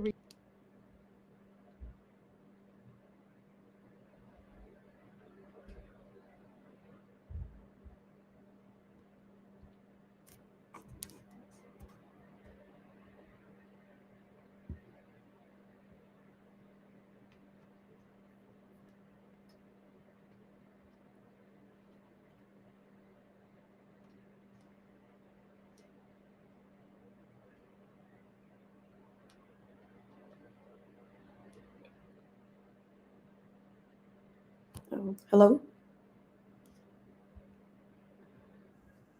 How do you Oh, can you find a hear? way to turn it into a strength? Because real inclusion means that we begin to value the differences and we find ways to help them belong in a manner that doesn't make them feel like they're a scientific medical case. Hmm. And that's what I'm hearing. Sorry about that. Yeah, no, that's a great share. Let me move directly over because we're about 30 minutes after the hour. So this is the part where we're going to start landing our plane. So thank you, everybody, for holding space with us. I want to move to Dr. Coleman. If you could maybe step back because you do have experience in this space and maybe speak to this tension that exists between, on the one hand, the school as an institution citing what some would call a deficit mode of thinking. We've got practical problems here. We don't have enough trained staff. We don't have a big enough budget. We can't accommodate the curriculum. So there's that side of this argument. Somewhere in the middle, there's this idea of this is the right thing to do. And so we're going to extend ourselves as far as we can because we have a moral obligation, this idea of rightness being included. And on the other side, I also see that there's a legal obligation, right? Budget be damned. We are bound by the law to provide access, and we're just going to have to figure it out. In your experience in the space, how do you find institutions or you yourself navigating these practical tensions by proper access? So the first thing is this: no parent should ever hear that the school doesn't have the money for it Hmm. in a meeting. That should not ever happen. The second thing, and so here is the problem with the over identification of black and brown children, because we have to pay, it has to be paid for. We have to pay for it. And so that is part of the systemic issues of racism and prejudice, and the attitudes of prejudice and racism in our system of education. We have to remember, and Nazi does a great job with this, and um, she talks about history, and when we start getting into the history of, this is 1975. We've only been doing special education since only 50 years. That's right. So when we look at just 50 years and then it's trying to be dismantled, the attitudes have not been dismantled even before now. The attitudes, um, we had to put in laws in place to establish best practices in order to prevent people from bringing their biases in their practice, because that's what was happening, not only for black and brown children, but for black boys, not only for boys, but you talked about belonging. We would like to believe, let's just say this real quick, and we would like to believe that, just like medical industries, that we have this do no harm kind of motto and motif. Like, we would like to believe education has that feels right, but that's not what happens, because people come with their beliefs, and those beliefs come from their backgrounds, they don't leave those. And so here's the other side of that: teachers are not curriculum writers. And so there are teachers who will believe they know what is best for students, and they don't know that there's certain things, there's certain steps that need to be, that students do not have they don't have the um, it's like not having number sense, but Hmm. you want to teach division. They don't understand how the conceptual understanding of certain tasks and certain skills in order to do the more complex task. It's like that for our students with disabilities as well. You, just like that for our general ed students, you will have to break it down further to develop students with disabilities based on whatever the area of disability is. I worked with students that were for years. For 7 years, I worked in a classroom with students who were identified as emotionally disturbed.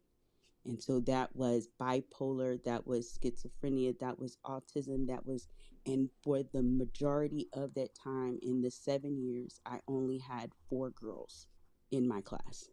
Hmm. The rest of them were boys. Hmm. And on average, my boys, when I started looking at how long did they stay in my class, they would be there 18 months before I can get them out into the general into the general ed setting. And so I began to do my own case studies, and I began to reduce that time and get them out sooner, because if they stayed that long, they were not likely to get out because they would become too comfortable. And they would have success there because they felt protected. Hmm. And that too, unfortunately, it insulates. And so what we see is we see that as well. We cannot we I am a firm believer that our students have to be empowered to be able to go into any environment and be equipped to be successful in any environment they go into, You know, and be able to ask for the help that they need, and find out who those people are, be able to discern who those people are that they can ask for help. you brought up something important. I have to be honest. I was mildly triggered when you said general. What came to my mind was general population, as if this was Absolutely. a prison sentence. Because Absolutely. yeah, there's a lot of truth to that, and it tempts me to go even deeper down this rabbit hole, because there's so many layers I could make Educators House could just be about DEI, and we could get into this here, there, and everywhere. But I just want to highlight something, and then I'm going to come to you, Tiffany, to get your final thoughts and maybe some practical advice or steps for those who want to be intentional about this space. But what's going to be coming up? This is our final piece to the EI story, and then Educator's House is going to go into another room in this mansion called Education. I want to talk about screen time and child development. I think there are some very interesting aspects there. Tiffany, this might be an opportunity for a encore, because you're in that space as well. And in fact, the first way that we really kind of started talking business was about issues in education and some new ways for learning to take place. But that's where we're going to go. So I'm planning to do some unpacking as it relates to, is Roblox really for kids? Is Fortnite really a kid's game? What about Minecraft and this sort of a space, right? There's something there that I want to share with you guys. I'm also curious about the algorithm. Is the algorithm really creating a space of dopamine addiction here for our kids? And is it weakening them, or is it ushering them into the brave new world of technology in society becoming more and more integrated? What does healthy child development look like when it comes to providing them with access to technology? What is the school's responsibility when it comes to screen time? There are a lot of schools that spend hours and hours with kids on screens. Rather than doing some proper interaction. So that's where we're going to go next. My simple call to action: if anything comes through your algorithm, because they're listening, so you're probably going to get something in your feed about that. If it does come through, find my back channel, drop some links so that I can have the resources to start unpacking this multi-part conversation. So that's what's going to be coming up next. Turning back to you, Tiffany, in terms of our final thoughts, can you think about any practical steps for those who want to be intentional about this space, or any final thoughts you have in general that you'd like to share before we close the mics around? First and foremost, thank you for the invite. I love sinking my teeth into these conversations, and bridging the gaps. I am available if LinkedIn, email, whatever. If you just have questions, or if I can connect you, with anybody, in the community, disability community, that I can resource, just I'm at your disposal. It's everybody on the call. But one thing that we didn't talk about, and this will give It's like my little nudge to get me back on the show or whatnot, because I just love it here. We didn't really go into universal design for learning. And I would love to like just get everyone's thoughts on it, or even introduce it if it's a new concept, for the educators out there. But yeah, I just UDL, I think, is not the solution, but a part of it to me. But going back to what Black Muse mentioned, I think that's where it starts. It's the empathy. It's having a heightened sense and awareness of the student. And first, and everybody mentioned it on here before, we just kind of relegate a student to, just a poor behavior or just kind of cast them aside. Let's figure out the why, and not so much focus on the what. Why is a student behaving this way? You know, what, let's get to the origin, to the core of what could be the issue or the barrier that we need to remove. That barrier could just be inviting them up, creating space. The best thing that I ever heard from my accommodations counselor was, what can we do to make sure that you have a successful journey? That let me know that they believed in me. It was empowering. I felt safe and secure. I felt that I could be myself and reach the best parts of myself in order to get to the end goal. But I knew that there was an end goal because they created that pathway, and they cleared out the barriers for me to get there. And so not only did I get there, but I got there exceptionally well. And everybody that I, met in similar situations at that school, same thing. Delta Alpha Pi was the honor society for students with disabilities, and we all said the same thing, and we were all, reaching milestones here that previously we didn't. Heard many stories in public school systems that they had the battle, but as soon as they got here, that's when it was afforded to them. And so I would just say, lean in when you see a problem. What you might perceive as a problem could be an opportunity. It might not be a problem at all. It could just be a signal, to look at it from that standpoint, and just build a community, if you will. That's one thing that when I was talking to my husband about, it's like, we need to get back to community. We need to get back to communicating. If there's a problem, talk about it with your, fellow educators, talk about it with your administration, talk to the parents, talk to the student first. On the business side, I have a lot of executives are like, well, where do we start? I said, well, talk to the consumer. That's who you want to reach ultimately. Ask them and get their data, and then respond to that. In the government, I work with one of the mayors out here in Southern Dallas rather, and she said, well, I want to help. I just don't know where to start. Start with the citizens. They'll tell you what they need. They'll tell you exactly what they need, and they'll tell you exactly where the barriers are, and that'll be your cue. You walk away with a list of where to start. But the communication and empathy are what I'm standing on as far as where I think can be the start of getting toward that solution, and making sure nobody spills outside of that tub.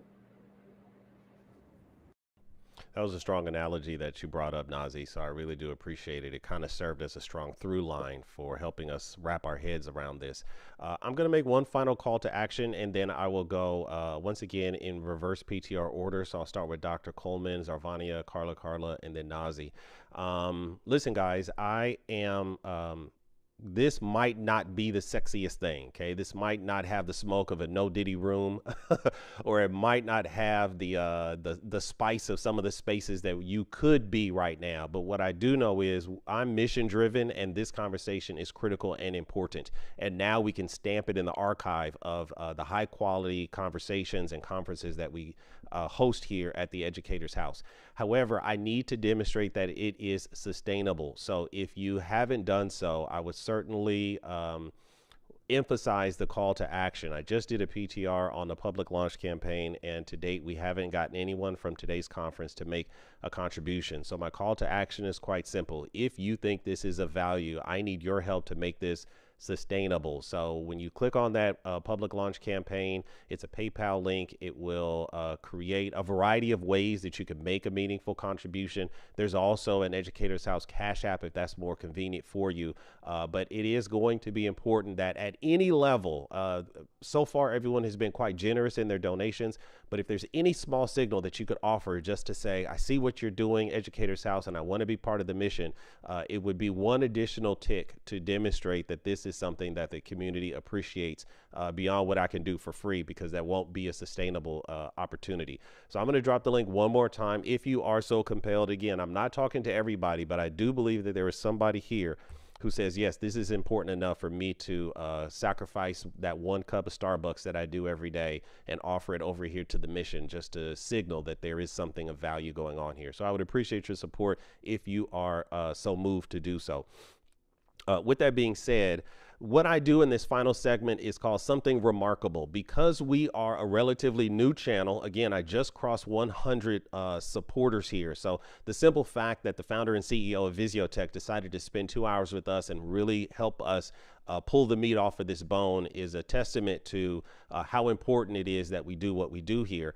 What I want to say is growing is going to be key, because while you guys are here and during the public launch campaign, anybody that actually makes a contribution of their choosing will get free lifetime access. So the long-term view for the from the investor's perspective is that we move into a subscription model. So all of these deep dive investigations that we do will eventually be moved into the subscriber portion, whether that's going to be a Patreon or some other paywall, those who subscribe. But those of you who are the early investors and see how good this could be over time, you guys will get lifetime free access. And as we move those subscription levels up, you will continue to grow with us, because honestly, those of you who are here at the beginning aren't going to be the ones that sustain us. It's the 100,000 others, the 1.7 future subscribers that are going to make this thing a national and international voice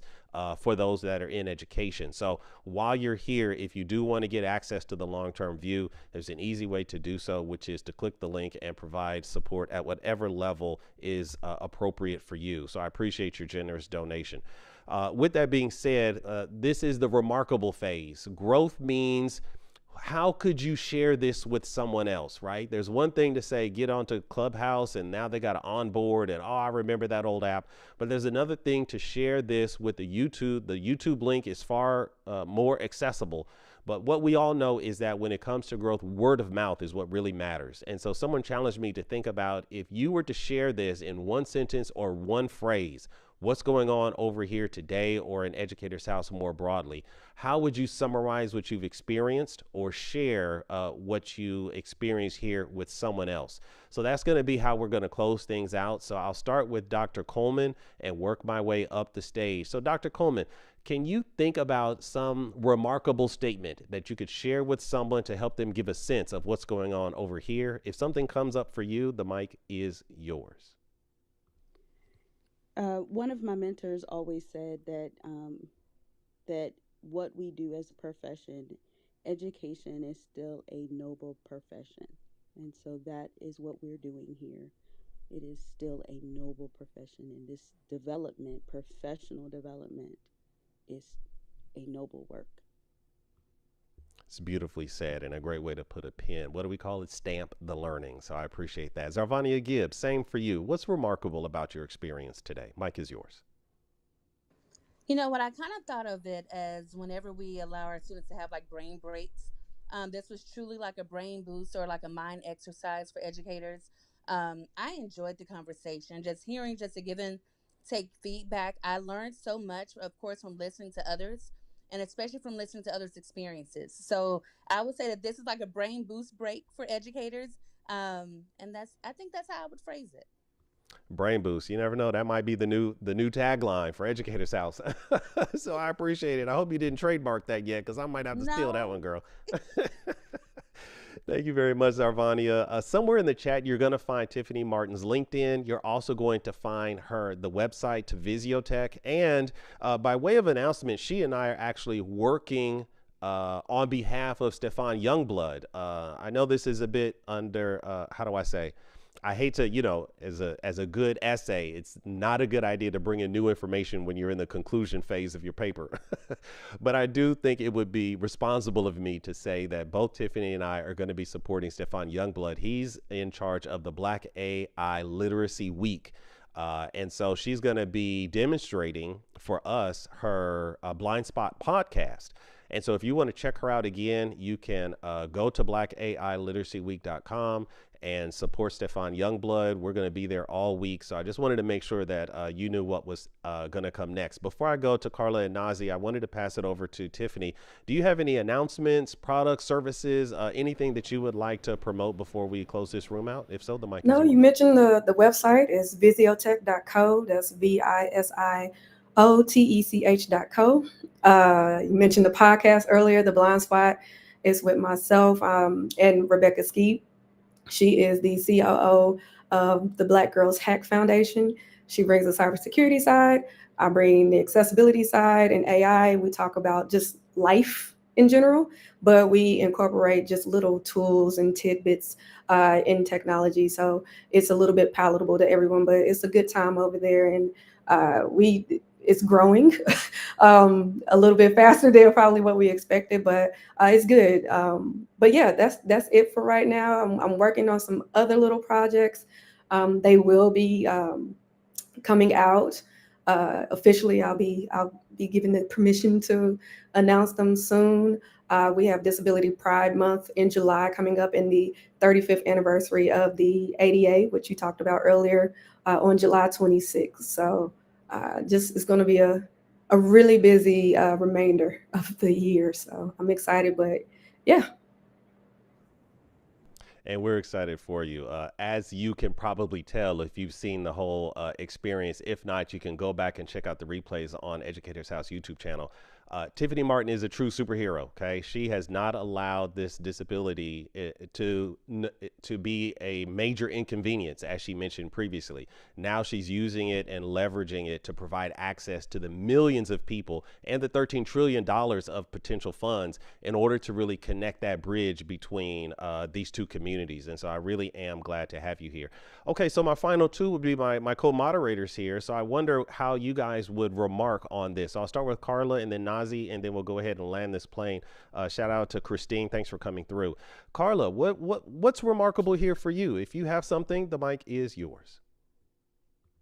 Thank you. I would say, just in summary, just with everything that's going on with Educators House, like, we would want people to know that it's more than a conference. It's more than a meeting space. It's a ministry. We're building a space where voices that have been silenced are amplified, where educators, students, parents, advocates, allies come together to challenge what's broken and build life into what's possible, realizing that change doesn't happen in policy, it has to start in people. Mm. Thanks. How do I follow that? Golly gee, sis, that was wonderfully said and a great way to put a button on this. You've got heart emojis coming up all over the place here. So shout out to you, Carla. I really appreciate your support. And I also want to give a shout out to my moderator over on YouTube. Leticia Wilson has been keeping the chat active and making sure that people are staying engaged in terms of the pace of our conference. So I want to give a public acknowledgement to her as well. As I mentioned, we are going to be dealing up next with the where is it, screen time and child development. So get yourself ready for that. Okay, listen, guys, we have done it, and I appreciate everybody for holding space for us for this. Oh, Nazi's back. Okay, great. Well, Nazi, if you'd like to, I'd certainly wouldn't close this room without giving you an opportunity to share what's remarkable for you. If you're available, the mic is yours. I'm reading a book called The Tipping Point, and I think there's a tipping point for a lot of things that we don't take advantage of. So, for example, the Mississippi Miracle. I think we try to find those tipping points and think about the future and find what's strong and not what's wrong. Awesome. Let us do that. I think you have mentioned focusing on strength time and time again. So that's a great reminder. Okay, guys, listen, for those who are on the audio app, I'm going to be shutting this down. And then for the YouTube community, I'll give you a separate greeting. But we're going to close this room down in 5. There are certainly the 5 of us here on stage. And if you're not following all of us, then you certainly want to do so. So I would encourage you to do that. We're going to close this room down in 4. We do this for you. Look, if it was up to me and Tiffany could have had this whole conversation on the side. Kaping. But we do this for the good of the group. And so I just want to encourage you, share this information broad and wide so that the Educator's House can grow. We have enough room for everybody in the world to be a part of this. And so it might not be for everybody, but it certainly is for you and your teacher bestie. We're going to close this room down in 3. This is certainly not about me, but as the humble moderator, this is a we thing. And so as you can see, this I try to make sure that we don't have an echo chamber, but you can hear from a variety of perspectives how we tackle this topic. And we want to push your thinking about it as well, so that you can feel more empowered when you go into your workplace, when you go into your community, when you connect with the people that are important to you. You can bring what you've learned here to them and help us grow and expand these important conversations. Next, we're going to close this room down in 2. I am here to serve as your humble servant. So if you've got topic ideas, you've got clips, reels, shorts, anything that can help add value to what we're doing over here, I am here. If I talk too long, maybe you could give me some feedback, because I be talking too long sometimes, y'all. So if you've got any feedback to help me make this place more safe, more valuable, more productive, please hit me in any of my various back channels so that I can improve my craft and make sure that you guys get what you need. I promise I'm going to be working on my mute button so that everybody can hear. I'm going to get there one day, I promise. And finally, we're going to close this room down in 1. Listen, you guys, you're the one. Standing round of ovation to you. You who have been holding space here, you who are advocates after we close this live stream down, you're the one that's the most important part to this entire experience. And so I just want to remind you, because I've been in the game for more than 20 years. Listen, we stretch ourselves thin. As Dr. Coleman mentioned, we are the service-minded. We are the noble generation that is here to how do I say? My mentor, Les Brown, would say there's no success without successors. We're the ones training the successors. And unlike people who make pencils or people who make car parts for Tesla, we may not see a return on our investment for a decade or more. And so what we are doing is laying down that groundwork for the cornerstone of education, I believe, is the cornerstone of society. And so I say, engage in some healthy self-care between now and the next time that I see you, because it's far better to give unto others of your overflow than to pull from the bottom of your bucket. So now that we are landing our school year, I just want to remind you, take care of yourself. Okay. It is critical that you are healthy and well and can give unto others out of your best. So I just want to remind you that what that looks like, I'm not sure what it looks like for you. Maybe it's reaching out to a loved one you haven't connected with in a while. Maybe it's about getting out and touching some grass, or getting some additional vitamin D, sipping on some extra water, stretching. I'm not sure what it is, but whatever it is, engage in some healthy self-care so that you can keep yourself encouraged, because what we do is not easy. Okay. And it's not always, there's not always a clear right answer, but we are here to do the best that we can on behalf of others. And so again, I just want to thank you guys for being here. And with that being said, Clubhouse, we're out, we're out, we're out. All right. And for those of you who are watching us on the live stream, once again, Tiffany, I just stand in deep gratitude for you. You've already opened up the door, so you know I'm about to pull your coattails and bring you back into UDL and a variety of other things that I think we can talk about, because again, you're not just a blind woman, right? You're not just a Black person. You're not just a technologist, but you've got your hand in so many things, and I appreciate your expertise. I am because you are, and you've really motivated me to be at my best. And so I just want to thank you for your time. Keep in mind the Blind Spot podcast. Okay. Find our website, find our LinkedIn. I've already dropped the links for you guys. Make sure that you guys connect with Tiffany so that my community can provide whatever little boost that we have, my little small but strong community, to let her know that she came here and there was some real value that we can add to her because she's poured in to us. Okay, so with that said, Tiffany, unless you have any final thoughts or comments, we can go ahead and land this plane. No, this is great. I just whatever I can do to support. So All right, listen, we done did it, y'all. So YouTube community, thank you guys. Make sure you check out the whole DEI deep dive that we've done because we're going to be moving on to the next topic, and I'm not exactly sure how long this particular topic is going to last on YouTube. So make sure that you like, share,